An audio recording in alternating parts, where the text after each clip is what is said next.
if you're selling your software product over the web with a shopping cart, we're not for you. That's an e-commerce solution. You're taking credit cards and you're turning the crank. That's not our business. Although we integrate with the Stripes of the world and Recurleys of the world, it's really not our primary business. But if you negotiate a different agreement with customer A than B than C, and they're all over the map, we love that complexity and the variety. Ignition sequence start.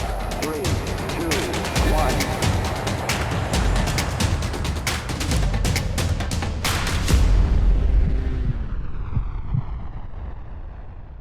Boom, we're here with Tim. How's it going, Tim? I'm doing great. Thanks for having me. I appreciate you being on the show. SaaSOptics, you've been doing it now for 3.5 years? So I joined the company in 2016, and I joined the founders that bootstrapped the company for the first 6 years, and I joined to start raising capital and growing the company faster. Cool. So I was employee 8, and we're pushing 80 today. Holy moly. So really great growth. How much capital did you bring on? So in the first year in 2016, we raised a seed round, small seed round of 1.4 million, and then the beginning of 2018, we closed our Series A, 5 million, and then we're about to announce, not ready to announce today, but we've closed on our Series B. Boom. That we'll be announcing here in the fall. How exciting is that? So we're excited to get Congrats. that behind us. Yeah, and Atlanta. Great. In Atlanta, okay. Absolutely. So we're going to set the record straight. There is SaaS in Atlanta. There is a lot of SaaS. Yeah. I was always wearing people like, what are you talking about? Because we were just talking off show that we're going to be doing my next event there, which I'm excited about. Weather's better than, we were in Boston last year in January. It definitely was a little chilly. And in regards to what SaaSOptics does for those that don't know, how do you explain it? Sure. So we have what we call a subscription management platform, and what we do is three things. We do billing and payments for your customers. We do revenue recognition, and we do SaaS metrics and analytics. So essentially, we automate the order to cash process for small B2B SaaS businesses. We focus exclusively on the emerging and growth side, so we're not way up market, talking with the unicorns in the market. We're focused on the $0 to $100 million market. Okay. So we have 600 customers to date, and they range from 0 in revenue to $350 million in revenue. Wow. What was the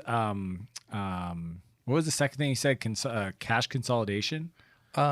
No, order to cash process. Yeah. What's the order to cash process? So really, it's about automating the process of. We focus on B2B. Yeah. So really, our area of expertise is any processes that's sales driven. So you have salespeople that negotiate agreements. All agreements are typically different when you have salespeople negotiating them. So the subscription term is different. It ranges from monthly, annual to multi-year to different payment methods. Annual, monthly, and when you have that variety, you have a revenue recognition problem. Per GAAP guidelines, you need to make sure that your books are GAAP compliant, and then you have the non-GAAP reporting of SaaS metrics and analytics that all of the investors and management team payback want. Periods exactly. And all that stuff. And we have all of that completely out of the box. We integrate it with your current infrastructure, whether it be Salesforce or HubSpot on the CRM, QuickBooks, Xero, Intact, NetSuite on the GL side.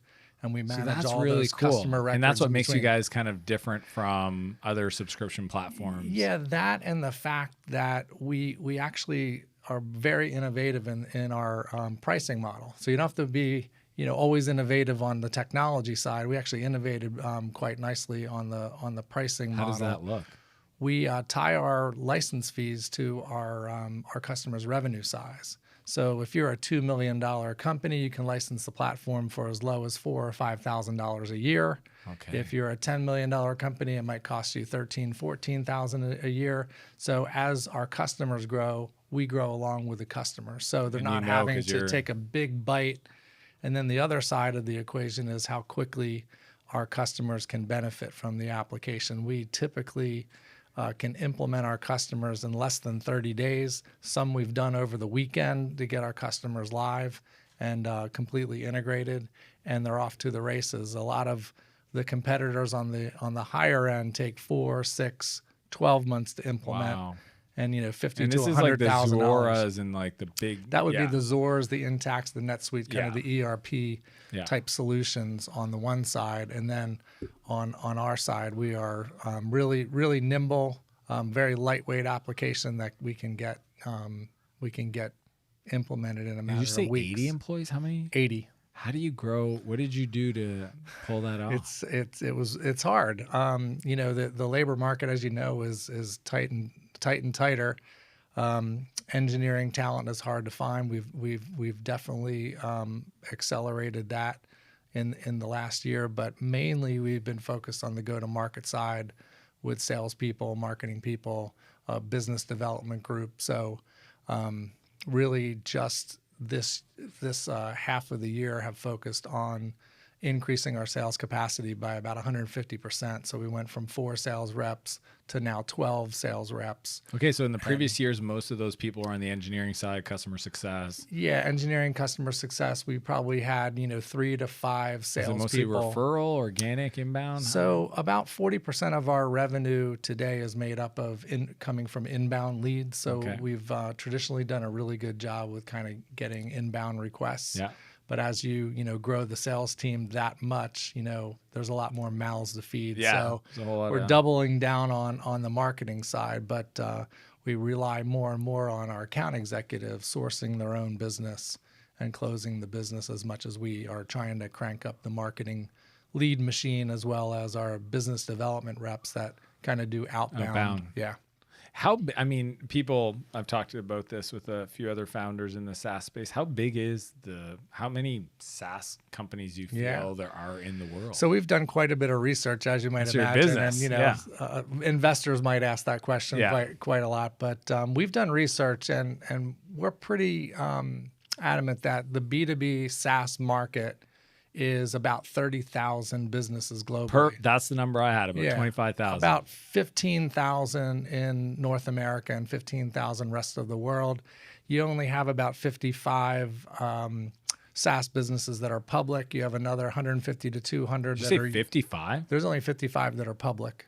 Wow. Pure SaaS Constant businesses. Contact, do you know this? Were they the first ones? Yeah, Gale. absolutely. Gale. I worked with her way back in the day at D&B Software. A lot of us owe Gale. Yeah, she's a pioneer. Absolutely. She was. She was That's a pioneer. Cool. 55, only 55 public. Only 55, and then there's probably another 150 or 200 that have reached unicorn status. About private. 100 million in revenue, but that leaves everybody else is trying to get from 1 million to 100 million. And that's where they all live. Yeah. So, I go to these conferences. And how much is it growing per year? I think it's still 20 to 30%, depending upon just who like you software ask. eating the world. But it's I look at it a little bit different than the Forresters and the Gartners of the world. You got to look at the supply chain, and there's been an explosion of these incubators and accelerator programs in every city. I mean, we have 5, 6, 10 of them in Atlanta alone that really has fueled the landscape in Atlanta, and it's happening all over the world. And they're all subscription. There is no other model. Yeah, it's 85% subscription. I mean, most of them. And so I think the wins that are back from a business model standpoint, and not all of those will make it, but it's certainly, there's a lot of venture capital on the sidelines funding it. And I just think the future looks really bright. Obviously, Tim, it's a pretty competitive space. SaaS selling to SaaS, sure, right? Martell probably has it the worst, but yeah, right. How do you guys differentiate? What is your thought, like the go to market? How do you win the business? Yeah, no, it's a great question. So we're exclusively direct. If you think about it, we're extremely capital efficient business. Every motion in our company, from the business development and marketing side through sales, through implementation, is all done using video conference exclusively. We're not flying around the country, paying sales reps enormous amounts to have meetings, locally. We do everything. Virtually over the web, which is really great. Our sales cycles are average about 35 days. Wow, super so fast. It's a very high velocity business. Yeah. So we really, really differentiate by having our sales reps very, very well trained and very well versed in the product so they can go deep, because they're selling to CEO founders and they're selling to CFOs, and you have a young 27, 30-year-old guy that's going toe to toe, with how to calculate CLV, for example. Yeah. So they have to be really well trained, and we've done a very good job at that.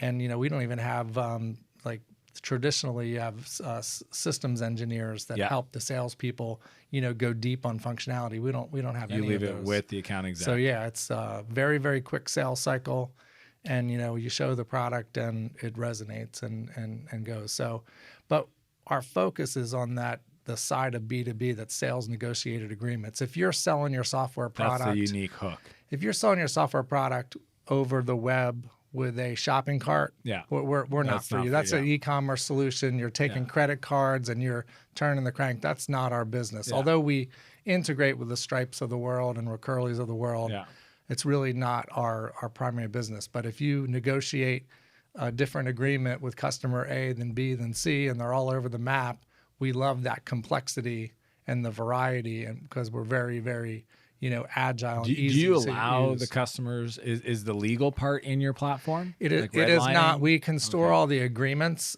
with all the customer records, but we're not. You're not doing the redlining and all that stuff. No. That's somebody else's. No. And then what about like deal rooms and like things that have to go outside of parameters for what the account execs? So you guys support that concept, or? So you mean for fundraising? No, for deals that might go outside the threshold of what they're allowed to negotiate discounts and stuff. Yeah. So we have those guidelines, but there's not anything within the system that's enforcing that. No. Yeah, red flagging and saying, okay, we need these decision. It's just neat, because I think that's like for people that might be new to B2B sales. I mean, this is... Sure. Well, what that really relates to and affects is the GAAP revenue recognition rules. So if you're discounting, or if you have bundles and you are discounting services and not discounting software with the new GAAP ASC 606 guidelines, you're not able to do that. You have to actually restate your revenue on the back end, even though your sales Are we thanking Enron for all this stuff? Well, I'm not sure it's Enron. It's probably some of the big software companies. I just along finished the way reading too. the Enron book, and they were so ridiculously They're cooking creative. the books. Oh my gosh. Yeah. Yeah, they said what they said. Their analogy was the accountants would sit there and say it's kind of like you have a dog, but if it looked like a duck, it could do something. So all we need to do is give the dog some yellow. You know what I mean? Like essentially change the characteristics of the dog. Now we can call it a duck, and then it acts different. It's like wow. And I guess the gap. I mean, it's thousands of. I mean, it's huge, right? It's huge, yeah. And you have to have an interpretation from accountants. Yeah, they're kind of ruling the world. Yeah. They create the guidelines and then enforce the guidelines. So that's the next business I want to get in. Yeah. Now, was this your background? Is this how? No, I have a 30-year background in software, and I've been mostly in applications, manufacturing applications, ERP, financial. Systems back in the mainframe days. Yeah. How did the founders convince you to come? So David Ryan was one of the key founders. I've known David for 25 years, really good friend of mine, one of the second guy I ever met in Atlanta. Yeah. So we became really good friends. This is his 9th software company that he started. I was an investor in one of those companies along the way, always knew what each other was up to and never had a chance to work with one another. And then one of my last businesses we sold to Cisco, and after I spun out of there, he said, "Come look at SaaSOptics and help me with a sales and marketing plan." And after spending a day, I said, "Why aren't you raising capital and growing this thing faster?" He had built the business to about $1 million in ARR, 166 customers, and he did it with $53,000 worth of investment. Crazy. So I said, "What are you doing? Let's raise some capital and go." Yeah. So he called me up a week later and said, "Would you join me and help me do it?" And I jumped in with both feet.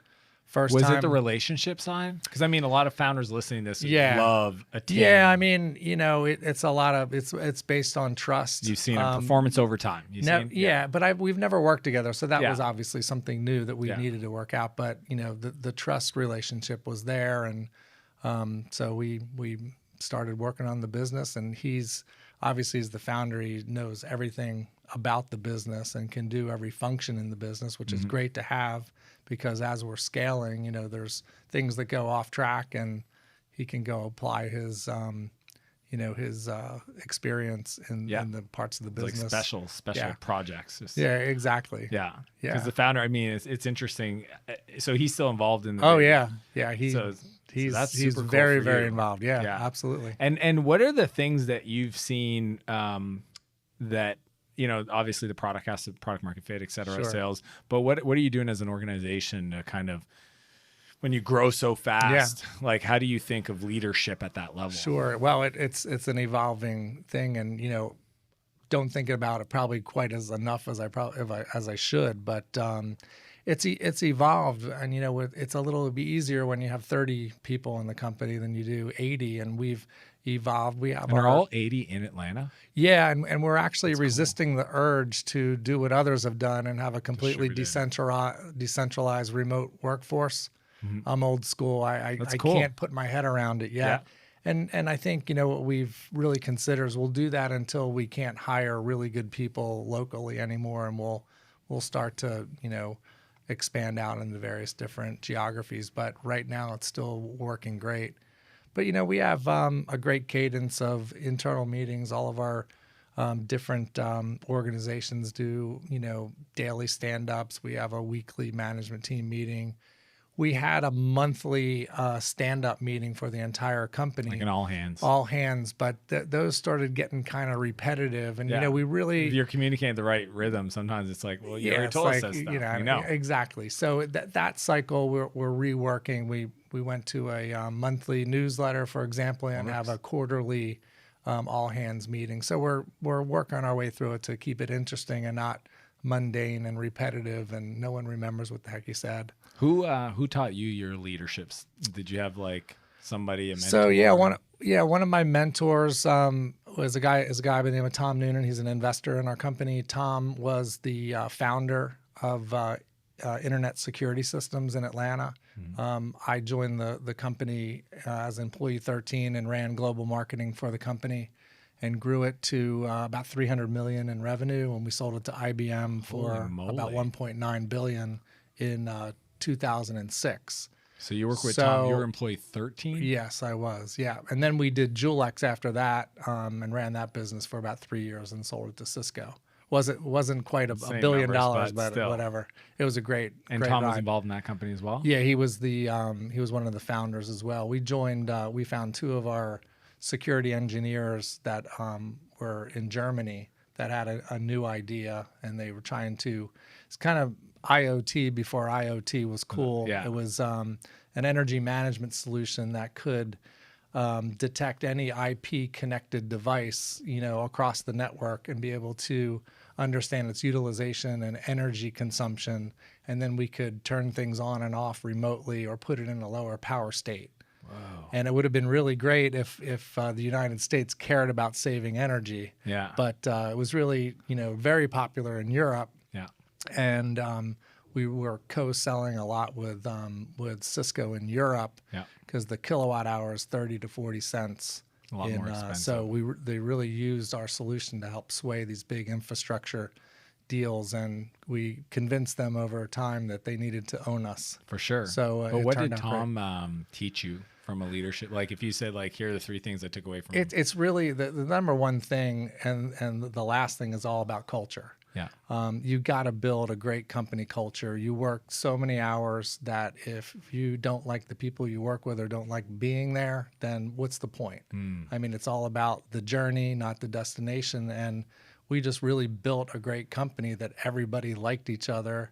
I mean, the testament to that is after work, do your employees go out together, or do they scramble and they don't want to see each other? Yeah. That's a and you know, and that's a good test. So and it's happening with our business at SaaSOptics, really building a great tight culture that you know, is founded in some core values that you just, you know, you make sure you keep in front of the Were employees. the core values there deliberately spelt out when you started, or did you bring that into the? No, we built them as we kind of started hiring people. I was employee 8, so you know, we started thinking about that in really the first year to have some, you know, core values.